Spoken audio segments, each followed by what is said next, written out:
لوگ بہت اصرار کر رہے تھے کہ جی محرم پہ کچھ بیان ہو جائے. محرم میں دو طرح کے موضوعات ہوتے ہیں. ایک تو کربلا کے موضوع کو بیان کیا جاتا ہے، اس پر میں ایک دفعہ بیان چند سال پہلے کر چکا ہوں کہ اس میں معتدل رائے کیا ہے. کبھی موقع ملا تو دوبارہ بیان کر دیں گے انشاءاللہ کہ اس سے ہمیں اسباق کیا ملتے ہیں، اس میں صحیح بات کیا ہے، واقعے کا صحیح پہلو کیا ہے. اس میں افراط و تفرید بہت ہے، مبالغہ آرائیاں بہت ہیں.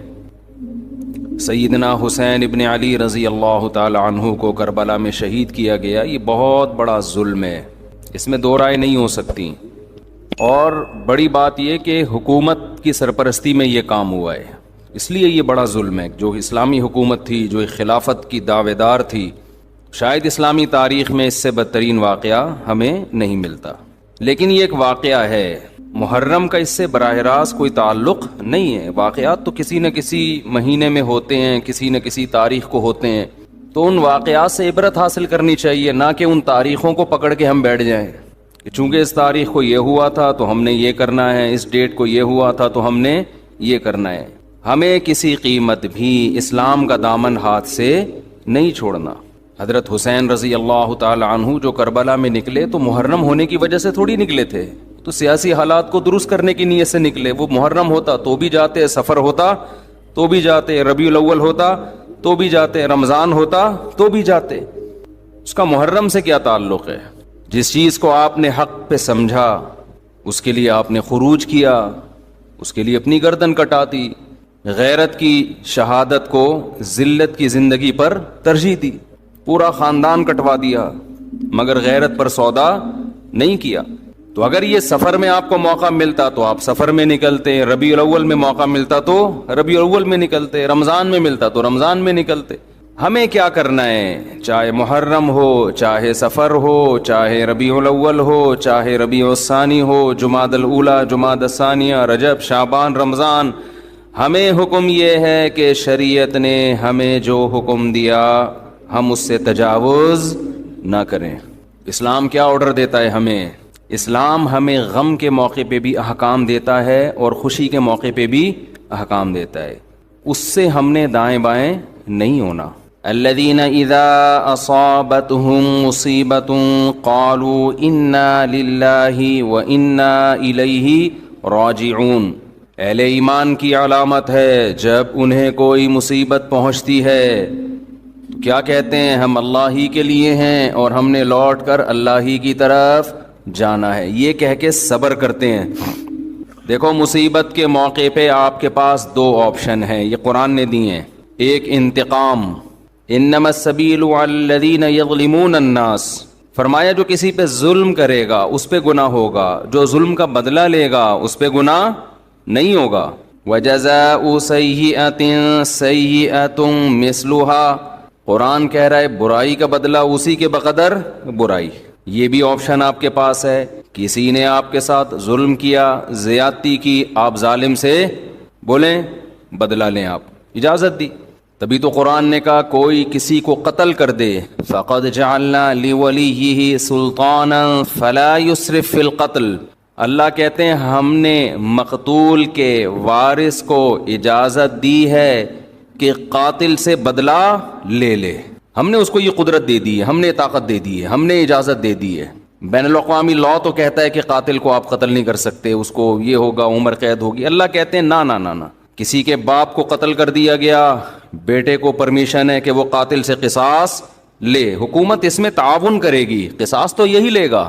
حکومت کا کام ہے قاتل کو پکڑ کے مقتول کے وارث کے حوالے کرنا. بتا بھائی چھوڑنا چاہتا ہے یا مارنا چاہتا ہے؟ حکومت کا یہ کام ہے. حکومت چھوڑ نہیں سکتی آپشن، کیونکہ گورنمنٹ کا بندہ نہیں گیا ہے. بندہ تو جس کا گیا اس کو تکلیف ہوئی ہے نا. جو سیکولر حکومتیں ہیں وہ انسانوں کو اپنا غلام سمجھتی ہیں، حالانکہ وہ دعویٰ کرتے ہیں کہ ہم انسانوں کو غلامی سے نکال رہے ہیں. اسلام کہتے ہیں کسی کے غلام نہیں ہے، کوئی حکومت کا غلام نہیں ہوتا. حکومت کا کام مینجمنٹ ہے اور لوگوں کو ظلم کا بدلہ دلانا ہے، عدل و انصاف فراہم کرنا ہے. دنیا نے کیا کیا؟ قانون سازی کر کے انسانوں کے اوپر تھوپ دی ہے. وہ کیا کیا تھوپی ہے وہ ایک لمبی کہانی ہے. کہ دعویٰ تو یہ ہے کہ ہم آزادی، انسان کو آزاد کر رہے ہیں، آزاد نہیں کر رہے، سب کی غلامی سے نکال کے اپنا غلام بنا رہے ہیں. عورت کو شوہر کی غلامی سے نکالا, ریاست کا غلام بنا دیا. شوہر جو باپ پہ خرچ کرتا, بیوی پہ خرچ کرتا, بولا نہیں باپ بیوی پہ خرچ نہیں کرو, ایک دھیلا بھی تم پہ, ہمیں ٹیکس دو, 40% ہمیں دو اپنی تنخواہ کا, 1 لاکھ کما رہے ہو 40,000 ہمیں دو, ہماری مرضی, پھر ہم تمہارے باپ کو اولڈ ہاؤس میں کتنا دیں اور تمہاری بیوی کو ہم کتنا دیں, یہ ہماری مرضی, ہمارا ہیڈک ہے, تمہارا نہیں ہے. یہ اسلام ریلیشن کا قائل ہے. ریلیشن شوہر بیوی کا ریلیشن ہے. شوہر بیوی پہ خرچ کرے گا تاکہ بیوی اس سے محبت کرے, بیٹا باپ پہ خرچ کرے گا تاکہ باپ اپنے بچوں کو شوق سے پالیں گے, یہ بڑھاپے میں ہمارا سہارا ہے. آپ نے سارے ریلیشن ختم کر کے لوگوں کو غلام بنا دیا, کس کا؟ ریاست کا. اسی میں یہی ہے کہ اسلام کہتا ہے کسی کے باپ کو قتل کیا گیا ہے, انتقام کی آگ کس میں بھڑک رہی ہے؟ گورنمنٹ میں تھوڑی بھڑک رہی ہے. حکومت کا کیا لگتا ہے بھائی؟ وہ اچھا بھلا تمیز سے بیان چل رہا تھا, محبت سے غصہ آ گیا مجھے, آرام سے چل رہا تھا نا. یہی ہے نا, یہ لبرل لوگوں سے ہمیں واسطہ پڑتا ہے نا, صبح شام گوروں کے گیت گاتے رہتے ہیں بیٹھ کے, مغربی ممالک کے گیت گاتے ہیں, اتنا اچھا سسٹم, اتنا اچھا سسٹم.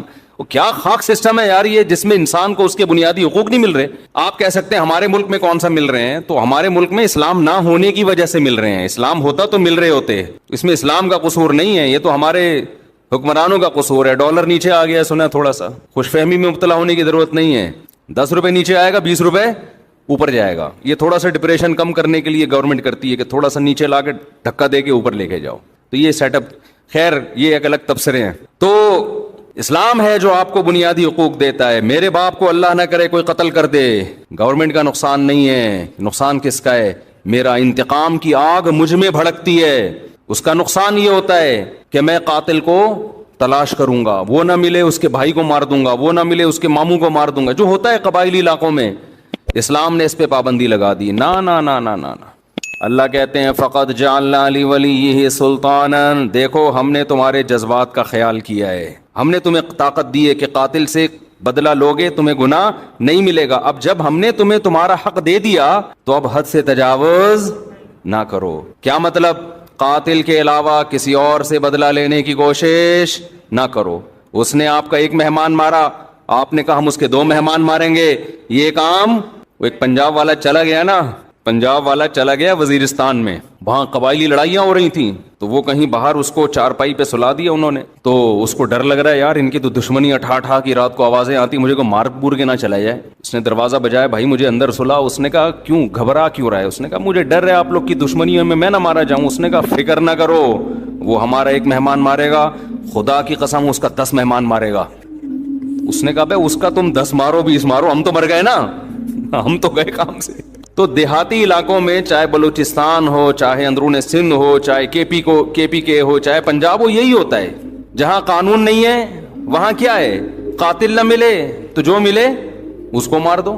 قرآن اس سے منع کر رہا ہے. نا نا نا نا نا, دیکھو ہم نے تمہیں رائٹ دیا, گورنمنٹ نہیں دیتی ہے. گورنمنٹ کہتی ہے نہیں, اتنے لمبے کیسز چلتے ہیں, مقدمے چلتے چلتے چلتے چلتے پھر جج پیسے کھا کے. ایسا بھی ہوتا ہے, جو ججز بیان سن رہے ہیں ان کے علاوہ کی بات کر رہا ہوں. تو انصاف نہیں ملتا انسان کو. عمر قید تو ہے ہی نہیں اسلام میں, لمبی جیل میں ڈال دیا, وہ اور بڑا مجرم بن کے آئے گا. وہ کھانے پینے سے گیا.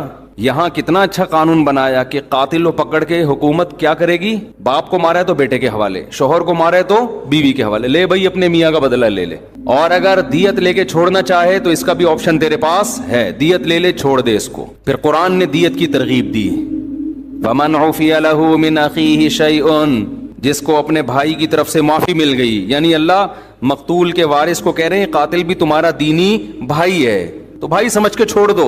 ترغیب دی ہے, زبردستی نہیں کی اسلام نے. حالانکہ اللہ تو زبردستی بھی کر سکتا ہے نا کہ چھوڑنا پڑے گا, لیکن اللہ کہہ رہے میں ایسے قانون کیوں بناؤں, حالانکہ وہ خدا ہے, اس کو ہم پہ حق ہے, پھر بھی وہ کہہ رہے کہ ایسے قانون کیوں بناؤں کہ انتقام کی آگ بھڑکے ان کے دل میں.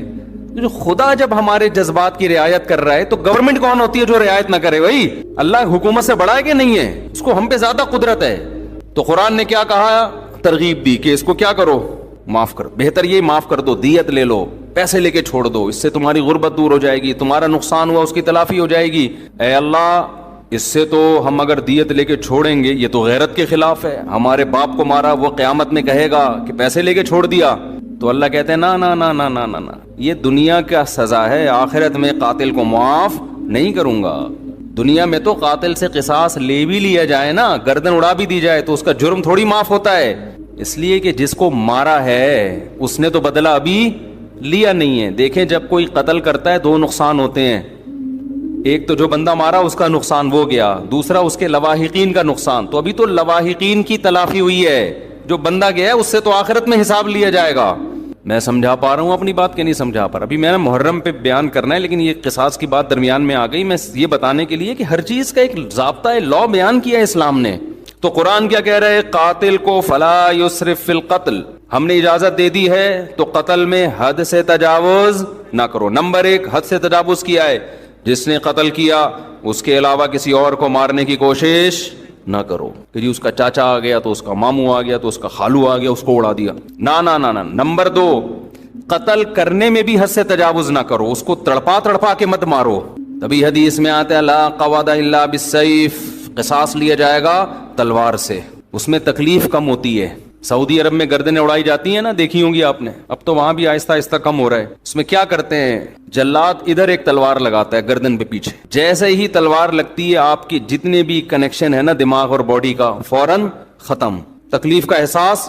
ادھر قاتل کی گردن الگ ہوئی, قاتل تڑپتا ہوا نظر آتا ہے مگر اسے تکلیف بولو نہیں ہوتی, کیونکہ دماغ اور باڈی کا کنیکشن کیا ہو گیا, ختم. تو وہ تکلیف کیسے محسوس کرے گا؟ لیکن دہشت بہت ہوتی ہے, کیونکہ جس طرح اس کی گردن الگ ہو کے گرتی ہے اور جس طرح اس کی لاش تڑپ رہی ہوتی ہے, اس سے لوگوں پر ایک دہشت طاری ہو جاتی ہے اور لوگ قتل سے بچ جاتے ہیں کہ یار ہمارا بھی انجام ہوگا. کتنا پیارا حکم ہے کہ جو قتل کا مقصد تھا لوگوں کو بچانا آئندہ جرم سے, وہ مقصد پورا حاصل ہو رہا ہے اور قاتل کو تکلیف کم سے کم دی جا رہی ہے. میں سمجھا پا رہا ہوں اپنی بات؟ لیکن جو اسلام مخالف قوتیں ان کا قانون کیا ہے؟ بند کمرے میں لٹکاؤ. بند کمرے میں کسی کو عبرت ہوگی ہے بھائی؟ ایک صاحب سعودی عرب سے آئے, بہت پرانی بات ہے, انہوں نے کہا کہ میں نے پہلی دفعہ سعودی عرب میں جب قصاص دیکھا نا, گردن اڑائی, تو میں 2 گھنٹے کانپتا رہا ہوں کھڑے ہوئے. بتاؤ جس نے یہ منظر دیکھا ہو وہ خود کسی کو قتل کرنے کی جرت کر سکتا ہے؟ حالانکہ بلوچ تھے, وہ ہمارے دوست تھے اور بڑے مضبوط بلوچ تھے. بلوچ تو ویسے ہی مضبوط عام طور پر ہوتے ہیں, بہادر بھی ہوتے ہیں. ان کو وہ کہہ رہے پھر بھی میں کیا کر رہا ہوں, ایسے کانپ رہا ہوں میں. تو بتاؤ یہ دہشت کے بعد کوئی ہمت کرے گا؟ لیکن جس کو قتل کیا ہے قصاصاً اس کو تکلیف بولو کم سے کم. لیکن جو اسلام مخالف قانون ہے وہ ہے پھانسی. بند کمرے میں کیا کرتے ہیں؟ پھانسی لٹکا دیتے ہیں. اس میں قتل ہونے والے کو تکلیف اور اذیت بے انتہا ہے. گلا گھونٹ کے مارو کسی کو, آپ اپنا گلا گھونٹیں تھوڑی دیر کے لیے, اندازہ ہو جائے گا اس میں کس قدر اذیت ہوتی ہے. لیکن عبرت کا پہلو اس میں کیا ہے؟ 0, کیونکہ بند کمرے میں چھپا کے ہوتی ہے. ایک نقصان تو یہ. دوسرا نقصان, جب کھلے عام قصاص لیا جاتا ہے جو اسلام کا حکم ہے, اس میں معافی کا آپشن بہت زیادہ ہے. جو قاتل مقتول ہے نا, اس کے وارثوں کو پبلک کہے گی کہ یار اس کو کیا کرو, چھوڑ دو, ہمیں ترس آ رہا ہے. ساری دنیا کے سامنے چوک پہ بٹھائے ہوئے اس کو گردن اڑانے کے لیے, چھوڑو یار دیت لے کے کیا کرو, بولو نا معاف. این اس وقت زیادہ ترس آتا ہے لوگوں کو, اس بات کا امکان ہے کہ قاتل معاف کر دے. اور بہت سے ایسے واقعات ہوئے ہیں جب چوک پہ لایا گیا اور جلاد تلوار لے کے کھڑا ہوا ہے, لوگوں نے آ کے درخواستیں کی چھوڑ دو, تو مقتول کے وارثوں نے کیا کہا؟ معاف کیے. بہت ہیں. بند کمرے میں پھانسی میں یہ حکمت, یار نہیں بول رہے رفیع بھائی, پولیس لے کر آؤ. جملہ آپ کو جو ہے سینٹنس جو ہے جملہ کمپلیٹ کیا کریں, جس سے مجھے احساس ہوتا ہے کہ دیکھو میں پوری بیداری کے ساتھ بیان کر رہا ہوں. 1.5 پراٹھے کھا کے بیٹھا ہوں میں یہاں پہ, مجھے ڈاکٹر کہہ رہے ہیں کہ نہیں پراٹھے نہیں کھاؤ, یہ عمر پراٹھوں کی نہیں ہے, کوئی بھی عمر نہیں ہے پراٹھوں کی. لیکن اگر ناشتے میں پراٹھے نہ ہوں تو وہ بیان ایسا مرجھایا ہوا ہوتا ہے, پھر جیسے آپ بیٹھے ہوئے ہیں نا, پھر میں ویسے بیٹھا ہوا ہوتا.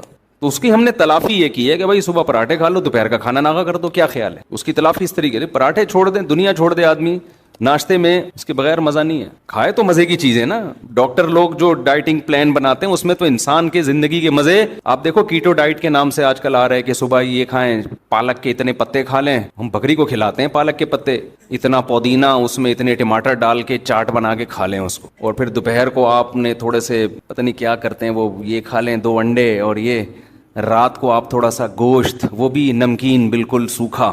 اس سے آپ کی صحت بہت اچھی ہو جائے گی. تو کرنا کیا ہے بھائی, ایسی صحت کے اچھے کر کے زندگی لمبی ہو جائے گی آپ کی. پتے کھا کے 90 سال جینے سے بہتر ہے گوشت کھا کے, انڈے کھا کے, پراٹھے کھا کے 50 سال میں یا 40 سال میں مر جائے آدمی. میں خود صحت کا قائل ہوں کہ انسان کو پھوڑنا پھاڑنا نہیں چاہیے, صحت کا بہت خیال کرنا چاہیے, کیونکہ جب بیمار ہوتا ہے تو اندازہ ہوتا ہے صحت کتنی بڑی نعمت ہے. لیکن اس کو اپنے اوپر مسلط کرنے کی بالکل بھی ضرورت نہیں ہے.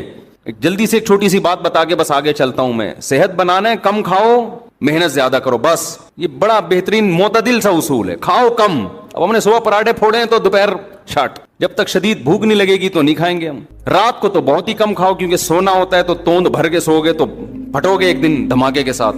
پھٹ رہے ہیں لوگ, یہ تو بہت سے دھماکے ہو رہے ہیں نا, بندہ کھا کے پھٹا ہوتا ہے, ہم سمجھتے ہیں گیس کا سلنڈر پھٹا ہے, تو وہ بندے جس طرح سے کھا رہے ہیں نا لوگ اسپیڈ میں, تو رات کو کہتے ہیں نا صبح کھاؤ بادشاہوں کی طرح, دوپہر کھاؤ, پتہ نہیں پورا ملفوظ بھول گیا میں, صبح کھاؤ ناشتہ بادشاہوں کی طرح کرو, میٹابولزم بہت تیز ہوتا ہے اس وقت, لکڑ ہضم پتر ہضم. دوپہر کھاؤ الگ سے ہے کچھ جملہ, مالداروں کی طرح تھوڑا کم کر لو, اور رات کو کھاؤ فقیروں کی طرح, جیسے ملا ہی نہیں کھانے کو. ہمارے یہاں الٹا ہے, صبح ایک سلائس بریڈ میں نا ڈبو کے کھا رہے ہیں, بس ایک انڈا, دوپہر کو تھوڑا بڑھا دیا, اور رات کو پھوڑتے ہیں, اس کو کھانا کہتے ہی نہیں ہے, پھر سو جاتے ہیں. تو الٹا چل رہا ہے. ماہرین کہتے ہیں نا کہ صبح زیادہ کھاؤ گے پھر دوپہر کم اور رات کو اور کم, تو باڈی بھی ایسے ہو جائے گی. اور اگر الٹا چلایا نا صبح کم دوپہر زیادہ, تو باڈی بھی کیسی ہو جائے گی, اوپر سے چلنا شروع ہو گیا, ایسے پھولتے چلے جاؤ گے. خیر کہاں سے بات چلی گئی. تو میں قصاص کی بات کر رہا تھا, یہ بات درمیان میں آ گئی, محرم پہ آؤں گا انشاءاللہ ابھی. تو عرض یہ کر رہا تھا کہ دیکھو کتنی حکمتیں ہیں نا اسلام کی, کوئی دین اسلام جیسا ہے نہیں, ہو نہیں سکتا.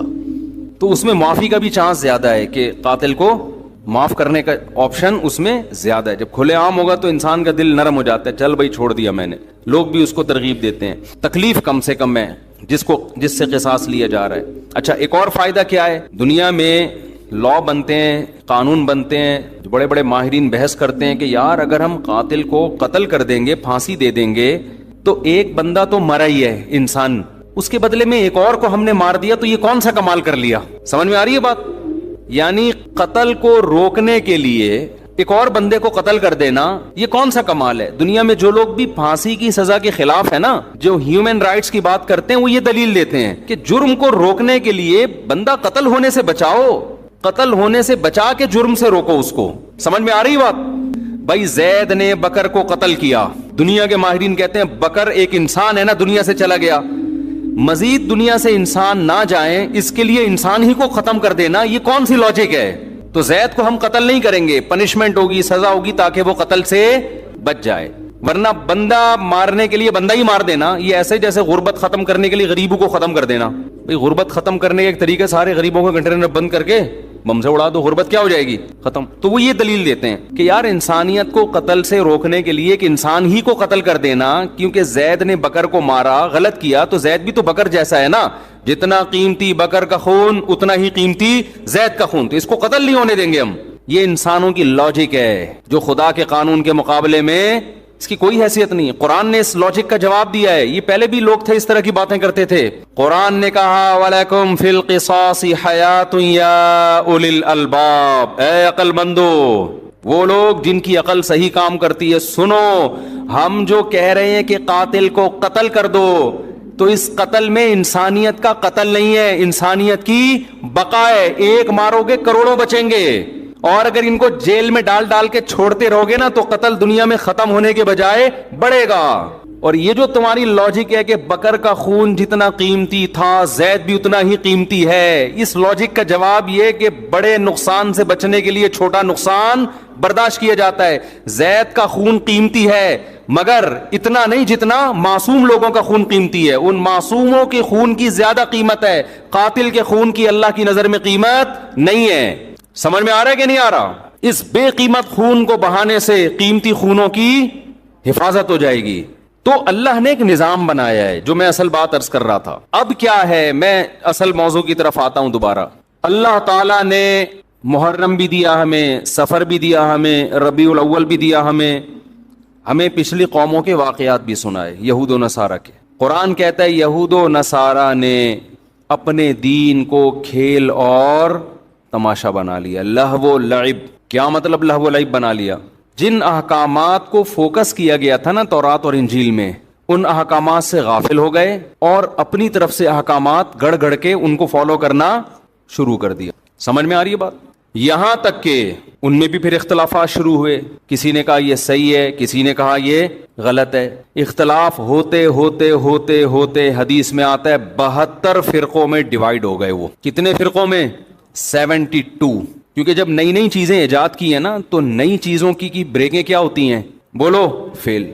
مثلاً آپ نے کہا ربیع الاول میں ہم یوں بھی کریں گے، نبی کے نام پہ یہ بھی کریں گے، وہ بھی کریں گے، تو بھئی جب آپ دن منا رہے ہیں تو کچھ لوگوں نے کہا پھر کیک بھی کاٹیں گے، پراپر سالگرہ منائیں گے، کچھ نے اس کی مخالفت کی، کچھ نے حمایت کی۔ مخالفت کرنے والوں کے پاس بھی کوئی دلیل نہیں ہے، اس لیے کہ جس بیس پہ آپ مخالفت کر رہے ہو کہ یہ صحابہ سے ثابت نہیں ہے، تو جو آپ کر رہے ہو وہ کہاں سے ثابت ہے؟ تو ٹکڑوں میں بٹنا، فرقوں کے اندر فرقیاں نکلنا شروع، فرقوں کے اندر فرقیاں۔ پھر بعض نے کہا ہم 12 ربیع الاول کو عید کی نماز بھی پڑھیں گے، کیونکہ جب عید کا دن ہے تو نماز بھی ہونی چاہیے، اور ہو رہی ہے بعض علاقوں میں عید کی پراپر نماز۔ اس پہ انہی کے علماء نے اعتراض کیا کہ بھئی عید کی دو عیدوں کی نمازیں ثابت ہیں، 12 کو نماز ثابت نہیں ہے۔ اس پہ سوال اٹھا کہ جب آپ دوسرے پہ رد کرتے ہو تو کہتے ہو یہ ثابت نہیں ہے، تو جو کام آپ نہیں جو کر رہے ہو، عید کے علاوہ بھی تو بہت سارے کام کر رہے ہیں آپ 12 ربیع الاول کو، یہ کہاں سے نبی سے ثابت ہیں، صحابہ سے ثابت ہیں؟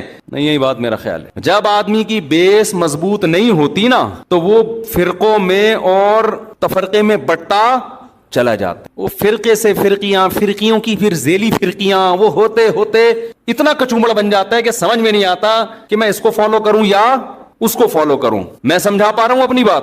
تو نبی نے فرمایا بنی اسرائیل 72 میں، میری امت 73 فرقوں میں تقسیم ہوگی۔ لے بھائی، اب آپ تو ہو گئے نا کنفیوز، کیا خیال ہے؟ ارے وہ 72 میں ڈیوائیڈ ہوئے، ہم کتنوں میں ڈیوائیڈ ہوں گے؟ 73۔ اب آپ بتاؤ، اگر نبی صرف اتنی بات بتاتے، آگے نہ ہوتا، تو ہم تو پاگل ہو جاتے کہ نہیں ہو جاتے؟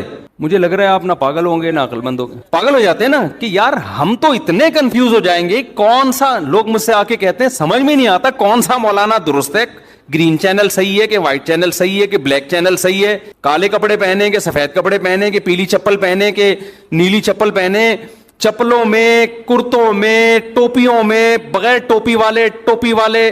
پنجاب میں ایسی مسجد بھی ہے، میں پنجاب گیا ہوا تھا تو مسجد میں 2 جماعتیں ہو رہی تھی، ٹوپی والوں کی الگ اور بغیر ٹوپی والوں کی الگ۔ ایک فرقہ ہے وہ کہتا ہے ٹوپی نہیں پہنو، وہ کبھی بھی ٹوپی نہیں پہنتے، ایک ٹوپی والوں کی الگ ہو رہی تھی اور بغیر ٹوپی والوں کی الگ ہو رہی تھی۔ تو فرقے در فرقیاں، یہ فرقیاں لفظ میں نے خود نکالا ہے، فرقی یہ ہے نہیں عربی میں، لیکن یہ اردو میں یہی اچھا لگ رہا ہے۔ جیسے مولانا ہوتے ہیں نا، ہمارے سر میں تو مولانا کا مطلب مولانا، مولوی مطلب تھوڑا سا چھوٹا قسم کا، اور ایک حضرت نے ایک لفظ نکالا تھا مولوی جو بالکل جس کو کچھ بھی نہ آتا ہو لیکن مولانا بن کے گھوم رہا ہو، تو کہتے ہیں یہ جو مولوڑی ہیں نا یہ فساد پیدا کرتی ہیں، نہ یہ مولوی ہے نہ یہ مولانا ہے، یہ کیا ہے، چھوٹی چھوٹی مولوڑیاں، ان کو آتا کچھ بھی نہیں ہے لیکن مولانا بنے ہوئے فتوے دے رہے ہوتے ہیں۔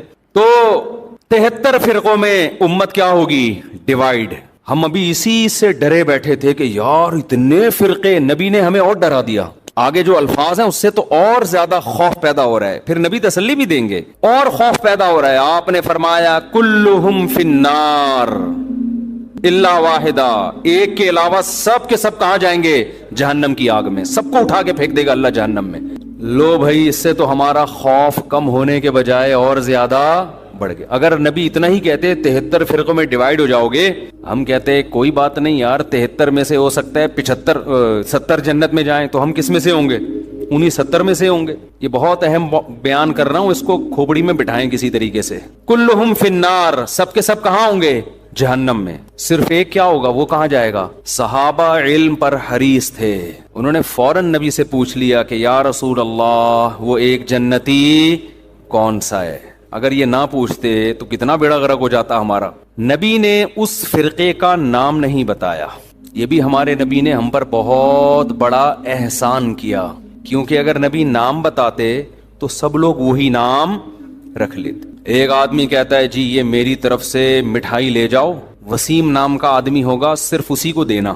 اب مجمع میں ایک وسیم ہے، سلیم ہے، غفار ہے، ستار ہے، یعقوب ہے، یوسف ہے، سارے بیٹھے ہوئے ہیں، بھوک سب کو لگ رہی ہے، مٹھائی کھانے کا سب کا دل کر رہا ہے، شناختی کارڈ کسی کے پاس نہیں ہے، پہلے سے اس نے اناؤنس کر دیا کہ بھائی وسیم نام کے آدمی کے لیے مٹھائی آ رہی ہے، تو سارے وسیم بن جائیں گے کہ نہیں بن جائیں گے؟ سب کہیں گے وسیم کون ہے؟ میں ہوں۔ اس کو پتا ہے اس نے کون سا نادرا میں جا کے دیکھنا ہے، ایک مٹھائی کے ڈبے کے لیے نادرا میں تھوڑی لے کے جائے، سب وسیم بن جائیں گے۔ آج یہی ہو رہا ہے۔ جماعت المسلمین نے کہا کہ نبی صلی اللہ علیہ وسلم نے فرمایا قرب قیامت میں جماعت المسلمین کو لازم پکڑنا۔ 1975 میں ایک جماعت بنائی گئی جس کا صدیوں تک کوئی وجود نہیں ملتا، اس کا ایک امیر خود ساختہ نام رجسٹر کروایا گورنمنٹ آف پاکستان سے جماعت المسلمین، اور وہ جتنی حدیثیں جماعت المسلمین کے بارے میں تھی وہ سارے مٹھائی کے ڈبے لینے کے لیے کھڑے ہو گئے کہ جی یہ ڈبے کس کے ہیں؟ یہ ہمارے ہیں، کیونکہ نبی نے کہا تھا جماعت المسلمین کو لازم پکڑنا. اور دیکھو یہ دیوبندی ہے، وہ حنفی ہے، وہ بریلوی ہے، وہ شیعہ ہے، وہ اہل حدیث ہے. اصل میں کس کا تذکرہ آتا ہے حدیث میں؟ جماعت المسلمین. او بھائی، نبی نے یہ نہیں کہا تھا 1975 میں کوئی جماعت جس کا نام جماعت المسلمین ہو اس کو لازم پکڑنا. نبی کا مطلب تھا مسلمانوں کی جماعت کے ساتھ چمٹے رہنا، الگ سے کوئی فرقہ نہیں بنانا. آپ نے اپنی جماعت کا نام مسلمانوں کی جماعت رکھ لیا. پاگل آدمی، تو سینس لیس لوگ ہیں بالکل. تو 1975 سے پہلے مسلمان میں جو صحیح فرقہ تھا وہ تو اس کا تو کوئی جماعت المسلمین کا نام نہیں تھا، وہ کہاں جائے گا پھر؟ میں نے پشاور میں بیان کیا، میں نے ان لوگوں سے کہا دیکھو جو اسلام صدیوں پہلے پشاور میں آیا تھا نا وہی صحیح ہے. اب اگر کوئی تمہیں قرآن و حدیث کے نام پہ ورغلا رہا ہے کہ ہم صحیح اسلام لائے، ہم قرآن و حدیث، تو ان سے بولو 1200 سال پہلے کیا آیا تھا پشاور میں؟ فقہ حنفی آیا تھا نا. تو اب تھوڑی اسلام آ رہا ہے، ساری کتابوں میں لکھا ہے اسلام پشاور میں 1000 سال 1200 سال پہلے آیا. تو وہ کیا آیا تھا اور اب کیا آ رہا ہے؟ اس پہ ایک مولانا نے میرے خلاف بیان کیا کہ اہل حدیث تو امام احمد بن حنبل کے دور میں بھی تھے. مجھے اہل حدیث سے اتنا بڑا اختلاف نہیں ہے، میں ان کو اہل سنت والجماعت میں داخل سمجھتا ہوں چند اختلافات کے ساتھ. وہ میرے اختلافات ہیں، وہ علمی نوعیت کے اختلافات ہیں. باقی ان میں جو متشدد ہیں وہ گمراہ ہیں، جو معتدل ہیں ان پہ ہم وہ فتویٰ نہیں لگاتے جو ہم دوسروں پہ لگاتے ہیں. لیکن یہ دلیل محترم کی صحیح نہیں ہے، اس لیے کہ آپ جو امام احمد بن حنبل سے ثابت کر رہے ہیں کہ انہوں نے کہا اہل حدیث جنت میں جائیں گے، اس سے وہ فرقہ اہل حدیث مراد نہیں ہے. اس سے وہ لوگ مراد ہے جو حدیث کو فالو کرتے ہیں. تو ابو حنیفہ بھی حدیث کو فالو کرتے تھے، امام شافعی بھی فالو کرتے تھے، اب امام احمد بن حنبل بھی فالو کرتے تھے. اس کی سب سے بڑی دلیل یہ ہے کہ امام احمد بن حنبل کے فالوورز کو اہل حدیث نہیں کہا جاتا بلکہ حنبلی کہا جاتا ہے. حالانکہ وہ تو اہل حدیث ہیں، کیونکہ امام احمد بن حنبل خود اہل حدیث ہیں، تو ان کے فالوورز کو حنبلی کیوں کہہ رہے ہو پھر؟ میں سمجھا پا رہا ہوں اپنی بات؟ تو آج لفاظی ہے، الفاظوں سے کھیلا جا رہا ہے، الفاظوں سے، ناموں سے کیا جا رہا ہے. ناموں سے نہیں ہوتا. کہتے ہیں نا ملتے جلتے ناموں سے دھوکہ نہ کھائیں. چاول کی بوری پہ لکھا ہوا ہے، چینی کی بوری پہ لکھا ہوا ہے چاول. ایک آدمی نے دکان میں چینی کی بوری ہے، لکھا ہوا کیا ہے؟ چاول. اس نے بولا چینی ہے، لکھا ہوا چاول کیوں؟ کہہ رہے مکھیوں کو دھوکہ دینے کے لیے. مکھی دھوکے میں آئے گی؟ مکھی لیبل دیکھ کے کبھی بھی دھوکے میں نہیں آتی، وہ خوشبو دیکھ کے جاتی ہے. ہمارے نبی سے صحابہ نے پوچھا کہ اس فرقے کا نام بتائیں، آپ نے نام نہیں بتایا کیونکہ سب لیبل اچھا لگا کے دھوکہ دیتے. آپ نے اس فرقے میں جو خوشبو ہے اس کو بتایا کہ اس میں خوشبو کیا آ رہی ہوگی، اس میں جو علامتیں ہیں وہ کیا ہیں. جہاں اسمیل آ رہی ہو نبی اور صحابہ کی، اس اسمیل کی طرف چلے جانا. اور جہاں نبی کو لغت سے نکال دیا یا نبی کو تو رکھا ہوئے صحابہ کو نکال دیا، اس کے قریب اس کے لیبل اور نام کو دیکھ کر جانے کی کوشش نہ کرنا. آج ہمارا لوگ خون پی لیتے ہیں، کئی طلاقیں دے رہے ہیں، 3 طلاقیں. جس کو دیکھو سعودی عرب کے بن باز کا فتویٰ، صالح العثیمین کا فتویٰ، ان 2 مفتیوں کا فتویٰ کہ بھی سعودی عرب یہ کہہ رہا ہے کہ 3 طلاقیں ایک ہوتی ہیں. میں کہتا ہوں تم نے کلمہ سعودی عرب کا پڑھا ہے یا نبی اور صحابہ کا کلمہ پڑھا ہے؟ کوئی ایک صحابی دکھا دو جس نے 3 طلاق کو ایک کہا ہو، اور میں درجنوں دکھاؤں گا آپ کو. یار آپ لوگوں نے صحابہ سے بھی زیادہ سعودی عرب کے علماء کو بنا لیا ہے. یہ تو 15ویں صدی کے علماء ہیں. وہ کہتے ہیں وہ حدیث کوٹ کرتے ہیں، اس حدیث کا مطلب صحابہ نے کیا سمجھا؟ کسی ایک صحابی نے اس حدیث کا وہ مفہوم لیا جو سعودی علماء لے رہے ہیں. میں سعودی علماء کے خلاف نہیں ہوں، وہ ہم سے زیادہ بہتر ہوں گے، ہم سے تقویٰ میں، للہیت میں، علماء کا ادب ہمارے لیے ضروری ہے. مگر آپ نے جب تقلید کرنی ہے تو آپ سعودی علماء کی کرو گے یا صحابہ کی؟ صحابہ کی کرو گے. آپ فقہ حنفی کو نہیں مانتے، آپ شافعی کو نہیں مانتے، صحابہ کو تو سب مانتے ہیں نا. کوئی ایک صحابی دکھا دو جس نے 3 طلاق کو ایک کہا ہو. حتیٰ کہ جو صحابی 3 کو ایک کہنے والی حدیث بیان کر رہے ہیں وہ بھی 3 کو کتنی کہتے ہیں؟ 3 کہتے ہیں. اس کا مطلب اس حدیث کا وہ مفہوم نہیں ہے جو بن باز مراد لے رہے ہیں. ایسے تماشے ہو رہے ہیں نا طلاقوں کے بعد آج کل. شوہر طلاقیں دیتا ہے، بیوی اپنی مرضی کا فتویٰ، بیوی کو رہنا ہے تو اہل حدیث سے فتویٰ لا رہی ہے، نہیں رہنا تو حنفیوں سے فتویٰ لے کے آ رہی ہے. قرآن نے جہاں طلاق کے مسائل بیان کیے وہاں اللہ نے کہا کہ اللہ کی آیات کو، اللہ کے حکام کو مذاق نہ بناؤ. اہل حدیث حضرات علماء کی انتہائی عزت کے ساتھ، لیکن میں یہ اپنا رونا میں ان کے سامنے روتا ہوں کہ آپ لوگوں کی وجہ سے طلاق کے احکام مذاق بن چکے ہیں اس وقت. آپ اس پہ دوبارہ سے تحقیق کریں. اس لیے ہم کہتے ہیں لوگوں کو مجتہدین کو فالو کرو، ان کا علم آج کے مولویوں سے زیادہ، وہ قرآن و حدیث کو آج کے لوگوں سے زیادہ بہتر سمجھتے تھے. ہم قرآن حدیث کے مقابلے میں ابو حنیفہ کو فالو نہیں کرتے، خوب سمجھ لو. ہمارا یہ رائے ہے، فتویٰ ہے، جو صحیح حدیث کے مقابلے میں ابو حنیفہ کو فالو کرے گا کافر ہو جائے گا. گمراہ تو دور کی بات ہے. بات یہ ہوتا ہے کہ حدیث کا ایک تشریح ابو حنیفہ کہتے ہیں، ایک تشریح آپ کی نظر میں ہوتی ہے. ہم اس تشریح کو ترجیح دیں گے جو ابو حنیفہ کی رائے ہوگی. آپ کی رائے پر آپ کی رائے پر ابو حنیفہ کی رائے کو ترجیح دے رہے ہیں، نبی کی رائے پر ابو حنیفہ کی رائے کو ترجیح نہیں دے رہے.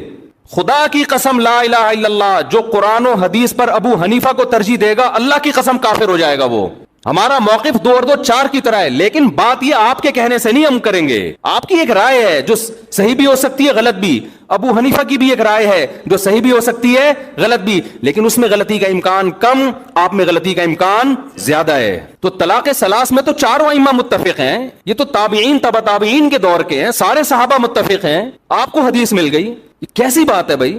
میں ایک اہل حدیث عالم کے پاس گیا، میں نے فتویٰ دیا تھا 3 طلاقیں واقع ہو گئی ہیں. وہ صاحب لے آئے اہل حدیث سے فتویٰ. میں نے ان سے کہا کہ آپ تقلید کرتے ہیں؟ انہوں نے کہا نہیں میں تحقیق کرتا ہوں. میں نے کہا چلو پھر میں اہل حدیث عالم کے پاس چلتا ہوں، اب تحقیق کی دنیا میں ہم دیکھتے ہیں کون صحیح ہے کون غلط ہے. آپ نے تو تحقیق کرنی ہے نا، تقلید تو کرنی نہیں ہے. لیکن یہ کر رہے تقلید ہی ہوتے ہیں، لیبل تحقیق کی، کیونکہ تحقیق پھر پوری ہوتی ہے، ادھوری نہیں ہوتی. میں ان اہل حدیث کے پاس گیا، بڑے احترام سے بیٹھا، میں نے کہا حضرت آپ نے فتویٰ دیا ہے، اس کی دلیل دیں. انہوں نے صحیح مسلم کی مشہور حدیث پیش کر دی، نبی کے دور میں 3 ایک سمجھی جاتی تھی، ابو بکر کے دور میں. میں نے کہا ایسے تو متا کے بارے میں بھی آتا ہے، نبی کے دور میں متا جائز سمجھا جاتا تھا، ابو بکر کے دور میں عمر نے پابندی لگائی، تو پھر متا بھی حلال ہے. کہہ رہے نہیں اس کے تو منسوخ ہونے کی دلیل ہے. تو میں نے کہا اس کے بھی منسوخ ہونے کی دلیل ہے، ادھوری حدیث نہ بتائیں، دوسری حدیث بھی بتائیں. پھر وہ کہنے لگے، میں نے کہا پھر خود اس حدیث کے جو راوی عبداللہ بن عباس ہیں وہ خود کہہ رہے ہیں کہ 3 طلاقیں ایک وقت کی 3 ہوتی ہیں. تو وہ جواب میں کہتے ہیں کہ ہم نے کلمہ عبداللہ بن عباس کا نہیں پڑھا، ہم نے کلمہ نبی کا پڑھا ہے. میں نے کہا ویل ڈن حضرت، مجھے یہ بتائیں کہ آپ نے نبی کا کلمہ پڑھا ہے، عبداللہ بن عباس نے کس کا کلمہ پڑھا تھا؟ انہوں نے نبی کا کلمہ پڑھے بغیر یہ فتویٰ دے دیا. تو میں عرض کر رہا ہوں کہ لفاظی ہے، سمجھ رہے ہیں، لیبل اچھے اچھے لگے ہوئے ہیں. باقی ہر چیز میں اہل حدیث کو غلط نہیں کہتا، بعض چیزوں میں صحیح ہیں وہ، اور بعض چیزوں میں دیوبندی غلط، معذرت کے ساتھ. اللہ یہ کہ دیوبندیوں کے جو محققین ہیں، بڑے بڑے علماء ہیں، وہ ایسی غلطیاں نہیں کرتے. مفتی تقی عثمانی صاحب ہو گئے، اس لیول کے جو علماء ہیں نا وہ معتدل ہیں. وہ آپ نے دیوبندیت کو سمجھنے کے لیے ہر آدمی کو فالو نہیں کرنا، ہر ایک کا بیان آپ یوٹیوب پہ سن کے فتویٰ لگا دو کہ یہ ایسا نہیں ہے بھائی. بعض لوگ کیا کرتے ہیں، دیکھ کے چاول جیسے تھوڑے سے چکھے آپ نے اور پوری دیکھ پہ حکم لگا دیا. بعض لوگ کیا کرتے ہیں، کسی اسکالر نے کوئی غلط بیان، مسئلہ غلط بیان کیا، فوراً کوئی فتنہ پرور بیٹھا ہوتا ہے اس کا کلپ چلاتا ہے، دیکھو دیوبندی کیا کہہ رہے ہیں. او بھائی یہ ایک پورا دیوبندی ٹھیکیدار تھوڑی ہے یہ بندہ، یہ جو بولے گا آپ نے سب پہ ٹھوک دیا اس کو. میں تو آپ کو پھر بھی دیوبندی بریلوی کی بحث میں یہ تو لوگوں نے مشہور کی ہوئی ہے، ہمیں تو ہم اللہ کی قسم اٹھا کے کہتے ہیں کہ اپنے نام کے ساتھ نہ دیوبندی لگاؤ نہ بریلوی. میرے نام کے ساتھ لگایا تھا، میں نے ہٹوایا ہے لوگوں سے. یہ بھی ہمارے اکابر کی تعلیمات ہیں. کیوں؟ جو فرقہ جنت میں جائے گا اس پہ لیبل سے نبی کیا کہہ رہے ہیں اس کے متاثر نہ ہو. اب نبی فرما دیتے، صحابہ نے پوچھا یا رسول اللہ کون سا فرقہ جنتی ناجیہ نجات پانے والا کون سا ہوگا؟ تو ہمارے نبی کا ہم پر یہ احسان کہ آپ نے وہ نام نہیں. آپ اگر کہتے اہل حدیث ہوں گے تو جمعے کی نماز میں ٹانگیں چوڑی کر کے پڑھاتا، میں زور سے آمین کہتا. ایسا ہی ہے نا. ہمارے نبی کہتے کہ وہ حنفی ہوں گے تو جتنے اہل حدیث ہیں وہ کیا بن جاتے؟ سارے حنفی بن جاتے. ہمارے نبی کہتے کہ وہ ہری پگڑی والے ہوں گے، اب تو انہوں نے بھی سفید کر دی پگڑی، تو ہم سب ہرے ہرے ہوتے یہاں پہ. کیا خیال ہے؟ پگڑی بھی ہری ہوتی، اور اب مجھے نہیں پتا ان کا کیا کیا ہرا ہوتا ہے، اللہ بہتر جانے. اور کیا ہرا ہوتا ہے؟ پین ہرا ہوتا جی، کنگھی ہری ہوتی ہے، شکریہ جی، ٹیوب لائٹ ہری. اچھا خیر، نبی فرماتے وہ دیوبندی ہوں گے تو سب لوگ اپنے نام کے ساتھ کیا لگاتے؟ دیوبندی. نبی فرماتے وہ شیعہ ہوں گے تو سب کیا بنے ہوتے؟ ہم محرم میں کالے کپڑے پہن کے بیٹھے ہوتے، سب اپنے آپ کو شیعہ ثابت کرنے میں لگے ہوتے.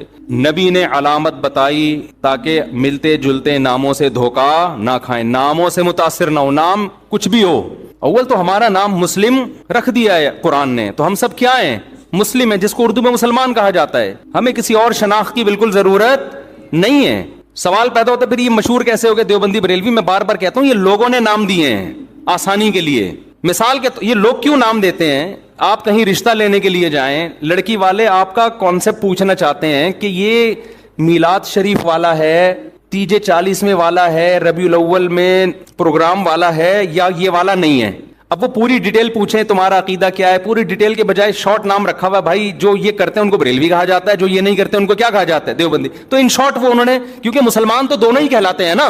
ایک صاحب مجھے کہنے لگے آپ حنفی کیوں ہیں، آپ مسلم کیوں نہیں ہیں؟ میں نے کہا ہم حنفی شافی کے مقابلے میں ہیں، غیر مسلم کے مقابلے میں ہم مسلم ہیں.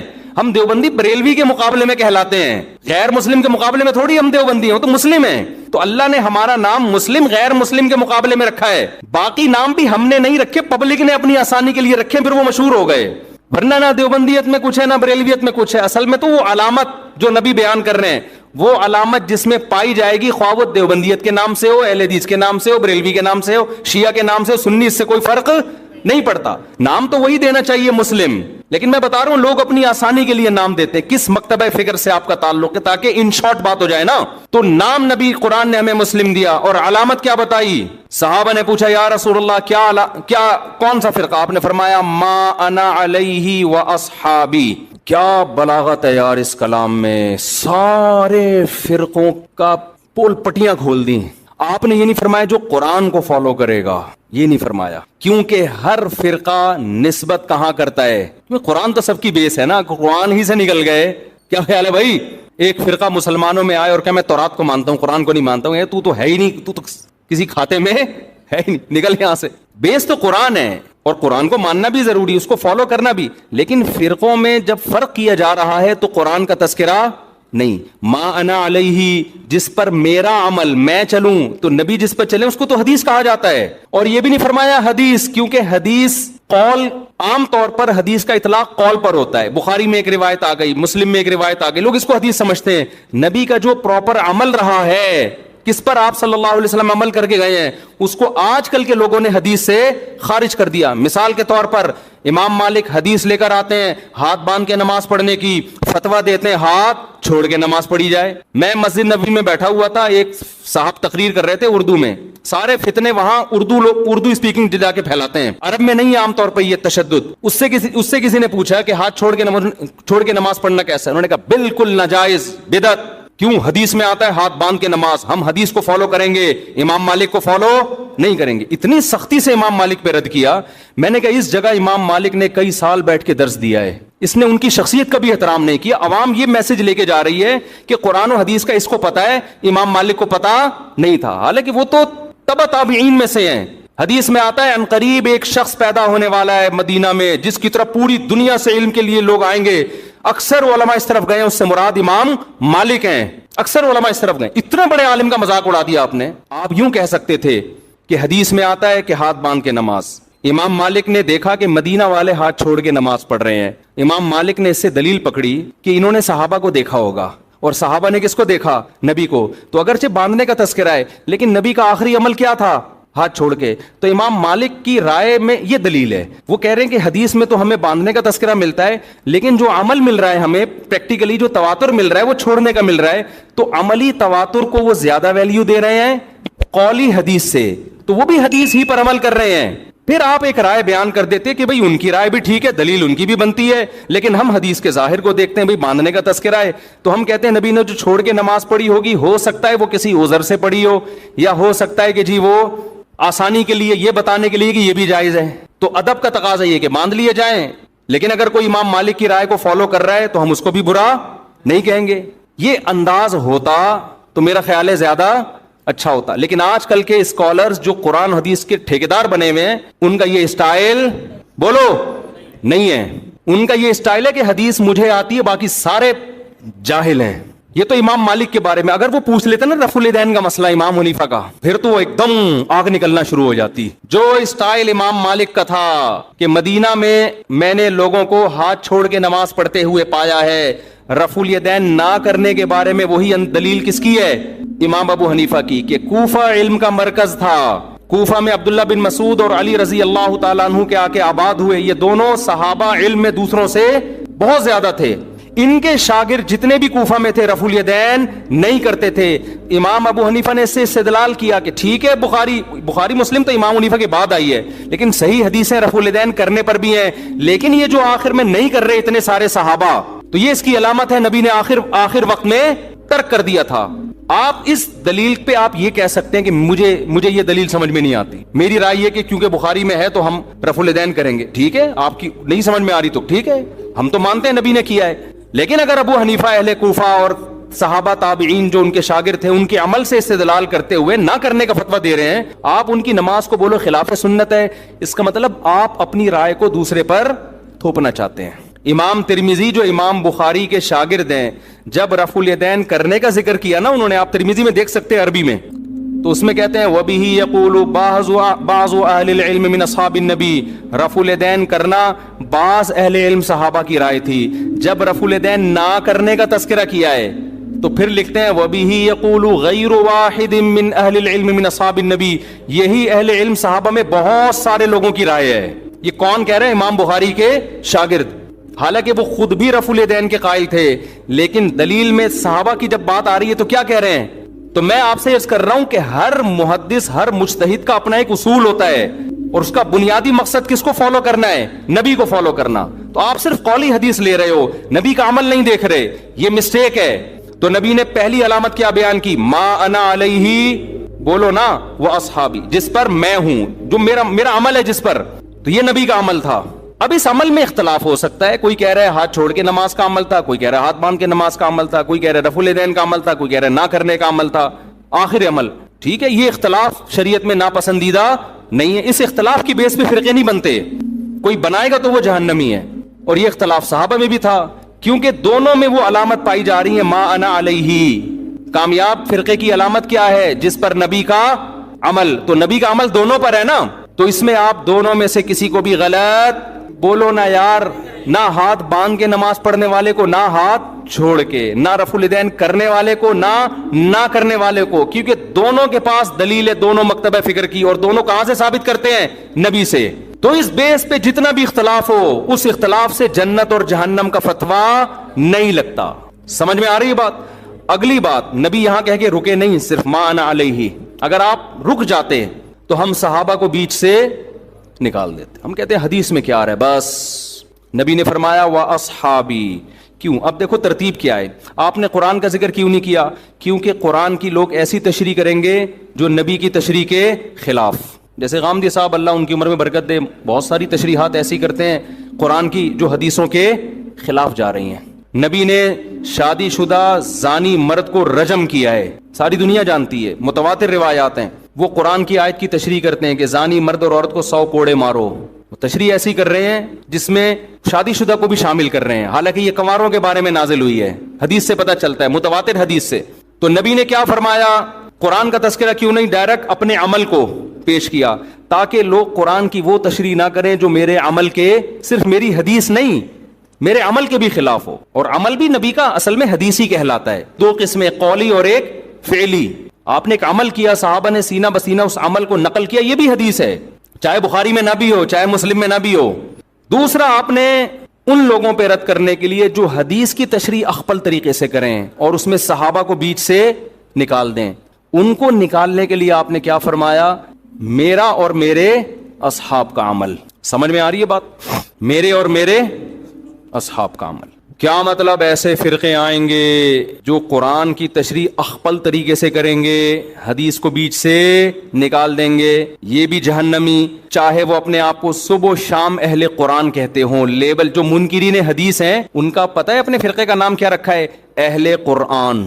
اور جب آپ ان کے سامنے بیٹھو گے قرآن کے فضائل بیان کرنا شروع کر دیں گے، بار بار قرآن کیا کہتے ہیں، اللہ کا کلام۔ مقصد قرآن کی فضیلت نہیں ہوگی، مقصد حدیث کا انکار ہوگا۔ سمجھتے ہوگے نہیں سمجھتے؟ لوگ متاثر ہوتے ہیں، یار یہ ماشاءاللہ اللہ کے کلام کو کتنا فوکس کرتے ہیں، ماشاءاللہ ماشاءاللہ کتنا ان کے دل میں اللہ کے کلام کا جلال ہے۔ او بھائی، یہ جو آپ کے سامنے صبح و شام قرآن کے فضائل بیان کر رہا ہے، اس کا مقصد حدیث کی نفی ہے۔ ایک آدمی قرضہ مانگنے کے لیے آیا اور آپ سے کہہ رہے سفارش کر دیں کہ وسیم بھائی مجھے قرضہ دے دیں۔ دوسرا بھی آ گیا قرضہ مانگنے کے لیے، آپ چاہ رہے ہو اس کو نہ ملے اس کو مل جائے، آپ کو پتہ ہے یہ سیٹ ایک ہی آدمی کو دے گا۔ اب آپ نے دوسرے کی بے پناہ تعریفیں شروع کر دیں، تو یہ تعریفوں میں ضمناً دوسرے کی کیا ہے؟ برائی ہے، یہ بندہ ٹھیک نہیں ہے، اس کو نہیں دو، ٹھیک ہے نا۔ لیکن نام پرویزی فرقے نے اپنا نام کیا رکھا ہوا ہے؟ اہل قرآن، اہل قرآن۔ تو اسی طرح جب حدیث، نبی نے ہمیں پہلے بتا دیا کچھ لوگ ایسے آئیں گے جو حدیث کی تشریح ایسی کریں گے جو صحابہ کی سمجھ میں نہیں آئی۔ نام کچھ بھی رکھ سکتے ہو آپ، اہل حدیث رکھ سکتے ہو، آپ اہل قرآن رکھ سکتے ہو، آپ دیوبندی رکھ سکتے ہو، آپ محمدی رکھ سکتے ہو، کچھ بھی رکھ سکتے ہو۔ عمل دیکھا جائے گا پریکٹیکلی ہو کیا رہا ہے۔ بھئی صحابہ کیوں نہیں ہے؟ صحابہ کا فتویٰ یہ کیوں نہیں ہے؟ اور ان صحابہ میں بھی آپ نے سب سے زیادہ ہائی لائٹ کیا خلفائے راشدین کو۔ علیکم بسنتی وسنت الخلفاء الراشدین المہدیین، میری اور خلفائے راشدین کی سنت کو لازم پکڑو۔ میں دعوے سے کہتا ہوں خلفائے راشدین کے دور میں کوئی ایک مسجد دکھا دو جس میں رمضان میں 8 رکعت تراویح ہوتی ہو. کوئی ضعیف سند دکھا دو میرے بھائی. آپ بخاری مسلم کی حدیث ہے جو 8 رکعت والی, اس کی تشریح ایسی کر رہے ہیں جو صحابہ میں کسی کی سمجھ میں بولو نہیں آئی. اس کا مطلب آپ کی تشریح غلط ہے. بعض لوگ کہتے ہیں حضرت عمر سے ایک ضعیف روایت پیش کرتے ہیں کہ اس میں 8 کا تذکرہ ملتا ہے, وہ ضعیف روایت ہے. مان لو تو صحابہ کو نبی نے حکم دیا عمر کو فالو کرو نا, تو اگر حضرت عمر نے 8 پڑھوائی تھیں تو پھر پوری دنیا میں ہمیں 8 ملتی کیوں نہیں ہے؟ کوفہ میں, بصرہ میں, دمشق میں, مصر میں 8 سے زیادہ کیوں ملتی ہیں ہمیں؟ آج لوگ کہتے ہیں مکہ مدینہ میں 8 ہو رہی ہیں. بھئی آج کا مکہ مدینہ لوگے یا 1200 سال 1300 سال پہلے کا مکہ مدینہ لوگے؟ آج لوگ کہتے ہیں سعودی عرب میں 3 کو 1 کہتے ہیں. او بھائی سعودی عرب میں آج کہتے ہیں نا, 1400 سال سے سعودی عرب میں 3 کو 3 ہی کہتے تھے. تو 1400 سال سے جو اسلام تھا وہ والا صحیح تھا یا آج جو اسلام ہے وہ والا صحیح ہے؟ کھوپڑی کام نہیں کر رہی لوگوں کی. یعنی عجیب. ایک صاحب مجھے کہنے لگے آپ لوگ پتہ نہیں کیا باتیں کرتے ہو, وہاں تو مصر میں بھی 3 طلاق کے 1 ہو گئی ہے, سوڈان میں بھی 3 1 ہو گئی ہیں, اور پاکستان میں بھی ہو رہی ہیں قانونی. اور میں نے کہا یہ اب ہو رہی ہیں, اسلام آج آئے 1400 سال پہلے آیا تھا. اب ہونا اس کی علامت ہے کہ اب تک نہیں تھا, اب تک 3 ہی تھیں. لوگ کہتے ہیں پوری دنیا میں 8 تراویح ہو رہی ہے, آپ لوگ کو پتہ نہیں کیا 20 پڑھ رہے ہو. کب سے شروع ہوئی ہیں 8؟ آپ 100-150 سال پہلے تاریخ کی کتابیں اٹھا کے دیکھو, پوری دنیا میں 20 سے کم کہیں بھی 1 رکعت بھی نہیں ہوتی تھی. تو بعد میں چینج ہوئی ہے. اب جو چینجنگ ہو رہی ہے وہ قابل قبول نہیں ہے. اب تو چینج اب تھوڑی لوگ. عبداللہ بن مسعود کا مشہور قول ہے من کان منکم مستنن فلیستن بمن قد مات. جو تم میں فالو کرنا چاہتا ہے پہلوں کو فالو کرے, اس لیے کہ زندہ لوگوں کے بارے میں یہ خوف ہے کہ وہ فتنے سے محفوظ نہیں ہے. زندہ لوگ بک بھی جاتے ہیں, ان کے اپنے مفاد بھی ہوتے ہیں, سیاسی مفاد بھی ہوتے ہیں, حکومتی دباؤ بھی ہوتا ہے. اب حرمین میں کہہ رہے ہیں 10 رکعت تراویح ہو گئی. بھائی کیا پتا بادشاہ نے ایک آرڈر دیا ہو کہ 10 ہوں گی. ہمارے ایک دوست فجر کی نماز کا ٹائم داخل, اقامت ہو رہی, بیٹھے ہوئے ہیں. میں نے کہا بھائی نماز کھڑی ہو رہی ہے, مسجد نبوی میں پڑھو. کہہ رہے ہیں پتہ نہیں کہ ایسا نہ عمر ملک ہو, بادشاہ کا حکم ہو وقت سے پہلے پڑھنے کا, تو میں پہلے اپلیکیشن میں دیکھ لوں ٹائم داخل بھی ہوا کہ نہیں ہوا. خیر وہ تو تھوڑا انہوں نے غلو کر دیا, لیکن وہ ڈر گئے تھے نا یار کیسا نہ ہو کہ بادشاہ سلامت میں کچھ بھی حکم دے دیا ہو. ایسا ہوتا نہیں ہے کہ بادشاہ سلامت ٹائم سے پہلے نماز پڑھنے کا آرڈر دے دے. لیکن آپ کیسے ہی کہہ سکتے ہو کہ یہ عرب علماء کا فتویٰ ہے؟ اگر چند کا ہے بھی تو ہمارے لیے ان کے احترام کے باوجود وہ فتویٰ حجت نہیں ہے. اب میں آخری بات جو محرم پہ لے کے چلا تھا, میں جلدی سے وہ سمیٹ کے ختم کرتا ہوں. اصل تو میرا ٹاپک یہ تھا محرم. تو میرے بھائی فرقے بنتے چلے جائیں گے, محرم میں جو کچھ ہو رہا ہے یہ لوگ کریں گے. نبی نے فرمایا 73 فرقوں میں امت تقسیم ہوگی. میں نے اور آپ نے وہ کام کرنا ہے جو قرآن میں ہے, حدیث میں ہے, اور اس پر کس کا عمل ہے؟ صحابہ کا. اور یہ جو چاروں ائمہ ہے نا, انہوں نے انہی کو فالو کیا ہے, صحابہ کو. اس لیے امت کہتی ہے چاروں ائمہ کا جس مسئلے پر اتفاق ہو اس سے شذوذ اور خروج اختیار کرنا جائز نہیں ہے, کیونکہ یہ اس کی ظاہری ایک علامت ہے کہ حق اس میں منحصر ہے. کیوں اتنے بڑے بڑے ائمہ کیسے غلطی 1 سے ہوتی ہے, 2 سے ہوتی ہے, چاروں ہی متفق کیسے ہو گئے؟ اور اگر آپ نہیں مانتے تو اتنی بات تو مانتے ہو نا, نبی اور صحابہ یہ تو منصوص ہے نا. تو مجھے بتاؤ محرم صحابہ کی زندگی میں آیا تھا کہ نہیں آیا تھا؟ اہل بیت کی زندگی میں آیا تھا نہیں آیا تھا؟ کوئی ایک صحیح روایت ہمیں ملتی ہے کہ اہل بیت نے وہ کچھ کیا جو آج ہم کر رہے ہیں؟ کیا حضرت حسین ابن علی رضی اللہ عنہ سید الشہداء, کیا انہوں نے ماتم کی ترغیب دی ہے یا ان کے اولادوں نے ماتم کی ترغیب دی ہو؟ غم منانا, غموں میں رونا پیٹنا, ماتم کرنا, اسلام صبر کی تلقین دیتا ہے. اہل بیت کا حکم بھی کیا تھا؟ صبر. واویلا کرنا, رونا پیٹنا, چیخنا چلانا یہ اسلام کا حکم نہیں ہے.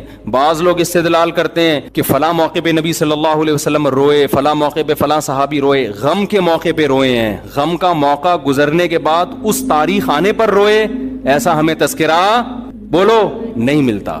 غم کے موقع پہ رونا تو انسان کی نیچر ہے, فطرت ہے, اس میں بھی چیخنے کی اجازت نہیں ہے, ماتم کی اجازت نہیں ہے.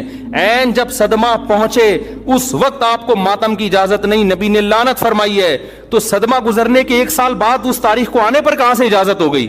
میں تشدد کا قائل نہیں ہوں, میرا مقصد یہ نہیں ہے کہ آپ جو لوگ یہ کر رہے ہیں ان کو جا کے چھیڑیں, تنگ کریں. ہمارا ملک فرقواریت اور لسانی اور فرقوارانہ جھگڑوں کا متحمل نہیں ہے, مار دھاڑ اور نفرت والی تقریریں کرنا نہیں ہے.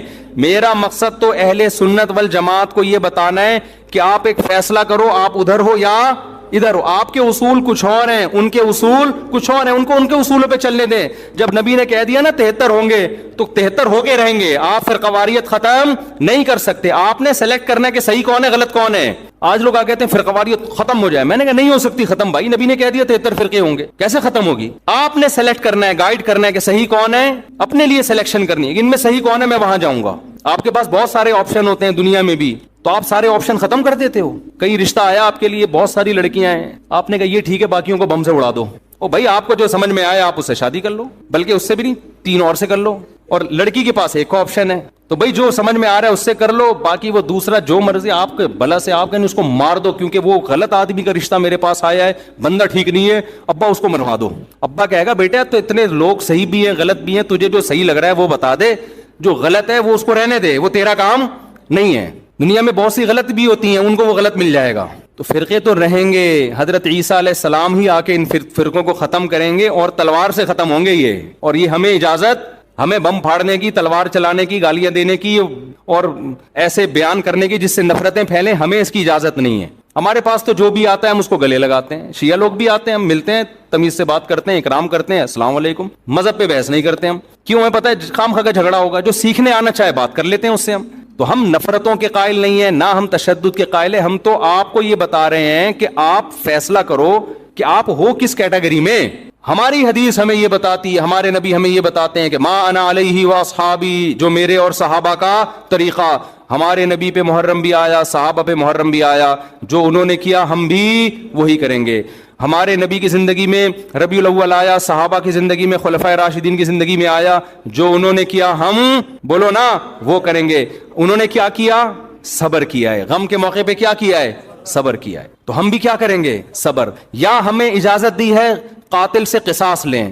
حضرت حسین کے قاتل اگر آج ہمیں مل جائیں, ہم انشاءاللہ ان کو زندہ نہیں چھوڑیں گے. جب نہیں ہے ہمارے پاس, ہمارے دور میں نہیں ہے, تو اللہ سے ہم دعا کرتے اللہ ان سے انتقام لے قیامت کے دن. حضرت حسین کے خون کا بدلہ لے اللہ ان سے, اور لے گا, اللہ کیوں چھوڑے گا. لیکن اگر ہم نے اس حدود سے تجاوز کر کے ہم نے وہ کچھ کیا جو اللہ اس کے رسول کی منشا کے خلاف ہے, تو میرے بھائی جہاں قاتلوں سے سزا لی جائے گی, اللہ ہمیں بھی نہیں چھوڑے گا. کہ یہ کون سی اہل بیت کی تعلیمات تھی جس پر تم عمل کر رہے ہو. سفید لباس اسلام میں پسندیدہ ہے, ٹھیک ہے, نبی نے ہر رنگ کا لباس پہنا ہے. پسند کس کو کیا؟ سفید کو. وہ محرم میں بھی پسندیدہ, وہ سفر میں بھی, وہ ربیع الاول میں. جیسے ہی رشتہ میسر ہو, اسلام حکم دیتا ہے نکاح میں تاخیر نہ کرو, چاہے محرم ہو. محرم ہے تو سفر تک ڈیلے نہ کریں, سفر میں رشتہ ملا تو ربیع الاول تک ڈیلے نہ کریں. ویسے بھی میرے بھائی جس نے 4 شادیاں کرنی ہوں گی, وہ اگر ڈیلے کرنا شروع کر دے تو اس کی ہو گئی. پھر اسلام میں تو یہ کہ جلدی نکاح کرو, محرم میں بھی کریں. جو نہیں کر رہے ان کو چھوڑ دیں, اپنے ان کا فرقہ ہے, ان کا مسلک ہے, چھیڑے نہیں کسی کو, جا کے بحث نہ کریں. دفتروں میں بحثیں خامخواہ شروع ہو جاتی ہیں. آپ نے اپنے بارے میں فیصلہ کرنا, میں کدھر ہوں, میں کدھر کھڑا ہوں. جو کالے کپڑے پہننے دیں, نہ ان پہ طنز کریں, نہ ان پہ ہوٹنگ کریں, یہ جائز نہیں ہے, اس سے نفرتیں پیدا ہوں گی. جو کر رہا ہے کرنے دو. آپ کے بچے جب پوچھیں ابو انہوں نے کالے کپڑے پہنے, بولیں بیٹا ان کا فرقہ ہے, ہم لوگ اس فرقے کے نہیں ہے, ختم ہو گئی بات. تو ابو ہم اس فرقے ہم کیوں نہیں ہیں؟ بیٹا ہم, حدیث میں آتا ہے کہ ما انا علیہ و اصحابی. جب بچہ آپ کا پوچھے نا تو آپ بتائیں حدیث میں آتا ہے جو میرے اور صحابہ نے, چونکہ صحابہ نے یہ نہیں کیا تو ہم بھی نہیں کر رہے. تو بیٹا پوچھے گا پھر یہ کیوں کر رہے ہیں, تو بیٹا جو ان کا کام ہے وہ ان سے پوچھنے کا ہے, وہ مجھ سے پوچھنے کا نہیں ہے. اب بچہ جائے گا ان سے پوچھنے کے لیے, اس کو بولیں بیٹا جب بڑے ہو جاؤ گے نا پھر جا کے پوچھنا, ابھی پوچھا تو رپلائی بھی ہوگا, اس سے کیا پیدا ہوگا؟ فتنہ. تو بچے میں کھوپڑی ہوگی تو وہ اتنی بات اس کی کھوپڑی میں انشاءاللہ آ جائے گی, 2 اور 2 4 کی طرح. پھر بچہ کہے گا ہمیں کیا کرنا چاہیے, اس کو بتا دو بیٹا قرآن میں صاف طور پہ لکھا ہوا ہے کہ ہم نے بنی اسرائیل سے عہد لیا تھا کہ ان احکام کو فالو کرنا ہے. بنی اسرائیل نے ان احکام کو چھوڑ کر فرقے بنا دیے. تو بیٹا قرآن میں سورہ بقرہ میں اللہ کہہ رہا ہے ان احکام کو فالو کرو, وَاعْبُدُوا اللَّهَ, اللہ کی عبادت کرو. سمجھتے ہو؟ تو بیٹا ہم نے کیا کرنا ہے؟ اللہ کی عبادت. ابو عبادت کیسے کرنی ہے؟ بیٹا 5 نمازیں پابندی سے پڑھنی ہے, ٹھیک ہے نا. زندگی میں 1 دفعہ حج کرنا ہے. بیٹا سال میں 1 دفعہ زکوٰۃ دینی ہے, اس کے حکام علماء سے پوچھ لو. یہ کرنا ہے ہم نے, محرم میں بھی کرنا ہے, سفر میں بھی کرنا ہے, ربیع الاول میں بھی کرنا ہے, اور ربیع الثانی میں بھی کرنا ہے. جس کا جو حکم آتا جائے, رمضان میں روزے رکھنے, حج کے ایام میں حج کرنا ہے, وہ اللہ نے ڈیٹیں ہمیں بتا دی. ابا محرم میں کیا کرنا ہے؟ بیٹا محرم میں 9 10 یا 10 11 کا روزہ رکھنا ہے, اور زیادہ روزے رکھ سکتے ہو تو سبحان اللہ. حدیث میں آتا ہے سب سے زیادہ رمضان کے بعد روزوں کا ثواب کس مہینے میں ملتا ہے؟ محرم میں ملتا ہے بیٹا ہم نے یہ کرنا ہے. سمجھ میں آ رہی ہے بات کی نہیں آ رہی؟ اور کیا کرنا ہے؟ اور اس سے بولو قرآن میں اللہ کہتا ہے وَلَا تُشْرِكُوا بِهِ شَيْئًا، اللہ کی عبادت کرنی ہے اس کے ساتھ کسی کو شریک نہیں، پکارنا نہیں ہے صرف یا اللہ مدد، نہ یا علی مدد، نہ یا غوث اعظم مدد، نہ یا رسول اللہ مدد. یہ سارے نعرے بیٹا ہم لوگوں کے بولو نہیں. اچھا ابو فلاں نے فلاں کتاب میں لکھا ہے کہ یا رسول اللہ مدد تو دائرے اسلام سے خارج ہے. بیٹا کون دائرے میں داخل ہے کون خارج ہے یہ تیرا ہیڈیک، کیونکہ بچے نے اس کو لے کے پھر وہ فتوے دینا شروع. بیٹا اس کو چھوڑ دے اپنے حال پہ. میں جو تو نے کرنے کے کام ہے وہ میں تجھے بتا رہا ہوں. وہی ہے نا ایک آدمی رات کو تہجد میں اٹھ کے دعا مانگ رہا تھا، اے اللہ سارے لوگ سو رہے ہیں میں اکیلا جاگا ہوا ہوں، اس عمل کی لاج رکھ لے، سارے لوگ خراٹے لے رہے ہیں میں اکیلا. لوگوں نے کہا بھائی تو اپنی باتیں بتا، ہماری برائیاں کیوں کر رہا ہے اللہ کے سامنے؟ ایک آدمی نے کمبل نکال کے بولا بھائی تو اپنا بتا نا، ہماری برائیاں ہمیں کیوں ساتھ میں گھسیٹ رہا ہے، یہ لوگ سو رہے ہیں. تو بیٹا یہ آپ کے کرنے کا کام ہے، باقی آپ کسی بھی فتوے کون یا رسول اللہ کہہ رہے ہیں کون کس کا کیا مطلب ہے چھوڑو اس بحث کو. اس میں پھر بڑی طویل بحثیں ہیں، یہ ایسے دلدل میں پھنسو گے نکلنے کے قابل نہیں رہو گے. اچھا ابو اور کیا کرنا ہے میں نے؟ تو ان کو بتاؤ وَاعْبُدُوا اللَّهَ وَلَا تُشْرِكُوا بِهِ شَيْئًا وَبِالْوَالِدَيْنِ إِحْسَانًا. بیٹا ماں باپ کے ساتھ کیا کرنا ہے؟ احسان. کیسے احسان کرنا ہے؟ اللہ کہتے ہیں لا تقل لهما اف، ماں باپ کے سامنے اف بھی نہیں کہنا. ان کے قدموں میں جنت تلاش کرنی ہے، محبت سے ان کی پیشانی پر دیکھنے سے حج عمرے کا ثواب ملے گا. سب سے بڑا حق اللہ رسول کے بعد کس کا ہے؟ والدین کا. ابا اور کیا کرنا ہے میں نے؟ وبالوالدین احسانا وبذی القربى. بیٹا جو رشتہ جتنا قریب ہے اس سے بنا کے رکھنی ہے. ماں باپ کے بعد سب سے قریبی رشتہ بھائی بہنوں کا ہے، ان سے توڑنے نہیں دیکھنا، چاہے محرم ہو چاہے سفر میں ہو. کوئی روٹھا ہوا ہے تو اس کو جا کے کیا کر لو؟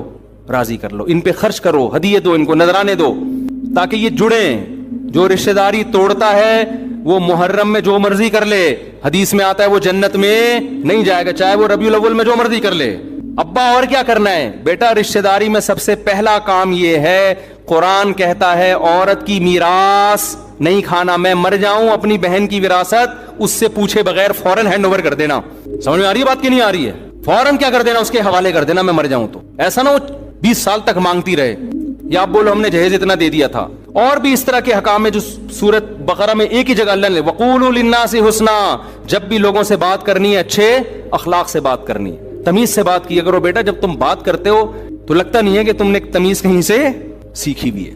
آہستہ آواز میں بات کیا کرو، دھیمے لہجے میں بات کیا کرو. یہ تو نہ کہیں تمیز سیکھی بھی نہیں ہے پھر اور بدتمیز بن جائے گا. تو وَقُولُوا لِلنَّاسِ حُسْنًا وَأَقِیمُوا الصَّلَاةَ، نمازوں کو پابندی سے قائم کرو. یہ ہمارا اسلام ہے جو محرم میں بھی ہے، سفر میں بھی ہے، ربیع الاول میں بھی ہے.